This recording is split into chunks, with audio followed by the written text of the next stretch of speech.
Hey, Chris Jenkins, credentialed member of the media, covering the Carolina Panthers for Charlotte Vibe, aka man of the people, which means I love working for fans of the Carolina Panthers. So please always leave comments for me, and I'll be sure to get to those as quickly as I can. So today is actually a pretty quick update because we've had a couple of days off since playing since Thursday. So a lot of the new news has come out, if that makes any sense. But nevertheless, we do have some tidbits that I'm going to get you up to date with. And as always, I encourage you to hit that subscribe button and hit that bell notification because you never know when there will be breaking news. And if there is, I'd like for you to join me live so I can let you know what's going on and take your questions. So today, we're going to go ahead and get started with this injury report, which is getting long again. I don't know about you guys, but I feel like Coach Steve Wilks is going to have, he's being tested in his terms of his coaching ability with so many injuries, in my opinion, that continues to happen to this team. But nevertheless, let's go ahead and take a look at it. Safety Justin Burris previously was dealing with a concussion, now dealing with the illness. And will somebody, I know you guys may be saying, Chris, you need to find out and tell us, but will somebody tell me what this illness is that's going around the Carolina Panthers football team? Because it's been going on for several weeks now. But we have this illness with Justin Burris, cornerback Miles Hartford dealing with the ankle. He did not practice today. I'm sorry, neither did Justin Burris. He did not practice today. Let me give a super quick shout out to Supernova. What's going on? Appreciate you quickly jumping in and catch me before doing this live video, so appreciate it. By the way, some super chats. Make sure you guys, super chat us here and there. We need some donations to continue to operate and do what we do. Linebacker Frankie Louvu, he's dealing with that illness. He did not practice. Defensive tackle Matthew Ioannidis, dealing with a calf. He did not practice. Defensive tackle Davion Nixon, illness, did not practice. So you see where I'm going with these illnesses? That's three illnesses. And again, I don't know what they are. But nevertheless, we'll keep going through this. Tight end Giovanni Ricci, dealing with a neck injury. He was limited in practice. Offensive tackle Taylor Moton, elbow, limited in practice. No surprise here. We knew this. Well, it was a surprise, but no longer a surprise. Quarterback P.J. Walker, dealing with an ankle. He did not practice. And cornerback J.C. Horn, dealing with the foot. He was limited in practice. So what about this quarterback situation? I'll touch on that briefly because I'm one of those people that think, well, what's going to happen after this week? Are we going to put P.J. Walker back in the mix? Are we still really trying to get Sam Darnold some reps? What's going on? Who's calling me at the office right now while I'm working? Come on, guys. Y'all know I'm doing a live video. But today, Coach Steve Wilks said, and I want you to pay careful attention to this. Today, Coach Steve Wilks said, when asked about, hey, how do you get Sam Darnold some reps? Because we know that you are big on getting game action, even though he's not a starter. And he said that he's told these guys to, hey, Baker, if you get pulled during the game, you're actually not getting pulled. I just want to get Sam Darnold some reps so that when he does need to come in the game, he's not like seeing his first reps during that time. Why are we doing that? Why are we caring about Sam Darnold that much? We have Sam, Baker, PJ, had Matt Corral, right? When do you ever hear coaches talk about, well, I need to get this other guy some reps? To me, that could be an indication that we want to see Sam Darnold. We as in Steve Wilks, he wants to see Sam Darnold and Baker Mayfield. You're here right now, but you're not going to be here much longer because I want to see Sam Darnold. I don't know.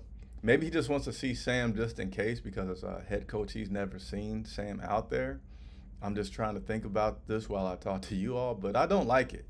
I'm going to tell you, I don't like trying to pull a guy out, hey, get a few reps, and then put the other guy back in.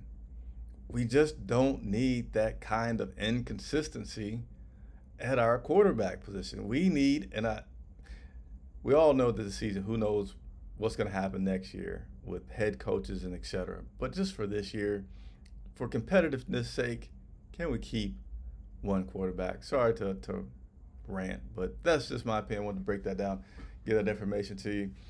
Sam Franklin is our special teams nominee for the Carolina Panthers. So that was out today.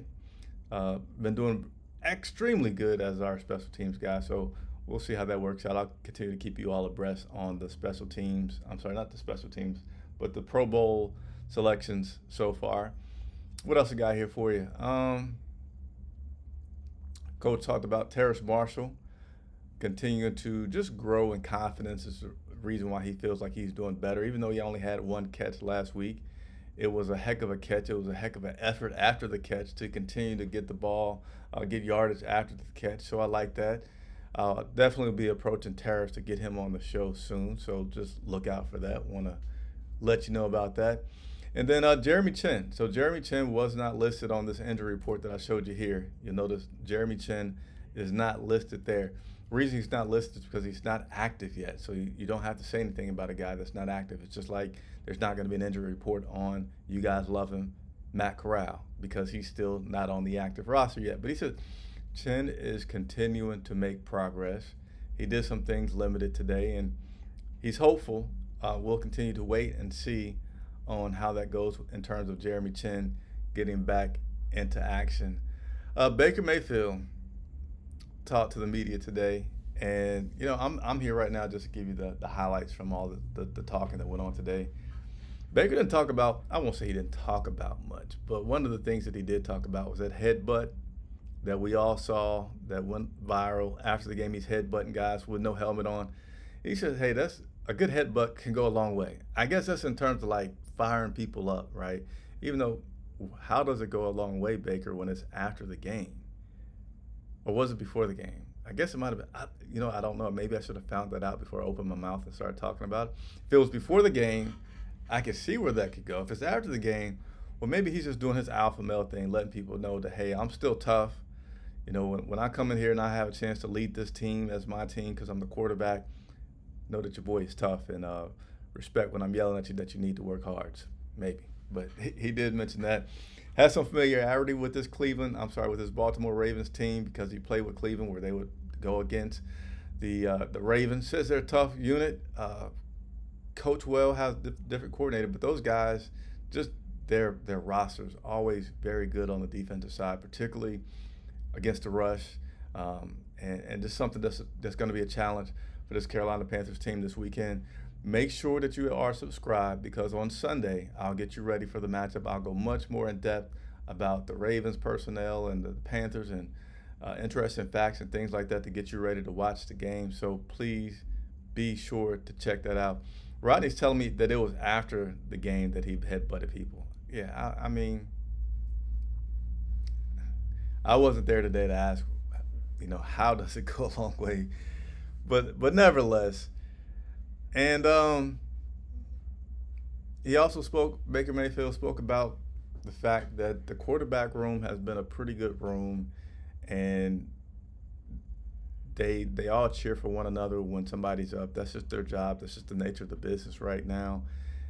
And he feels like the fact that those guys have gotten along so well, like, yes, they're going out there and competing, but when whoever's a starter, the other guys come and rally around. He feels like that's important in the building to see the quarterback's room getting along. And, I appreciated that. I think there's some truth to that, the fact that you have those guys that whoever's coming in, the other guy's going to cheer him on, and everybody's going to be doing their part to help that quarterback win. And, I think when other positions see that, they feel like, well, yeah, I am getting the best of whatever quarterback that I can get today. So that's good to see. Again, it's a Wednesday, not much because we had a long week from last week, so there's not a lot of new news coming in right now. But again, I really encourage you to hit the bell notification so you can know when I go live. Hit the subscribe button, okay? That help me get to 6,000 subscribers, please and thank you. Let's get back to doing some super chats. All right, those will be appreciated and needed as well, as we are independent media. I get to work for you guys because you guys take care of all the bills around here, so that's appreciated. What's up, Cody Lackney? Hadn't seen you on here in a while. Good to see you, Cody, from the C3 podcast. Some guys that you will definitely want to check out whenever you get the time. That's it for today. We'll be back at it tomorrow. Meanwhile, you guys enjoy your hump day. Enjoy this colder weather if you're in the Carolinas. And I'll see you soon. It's Chris Jenkins reporting for Charlotte Vibe.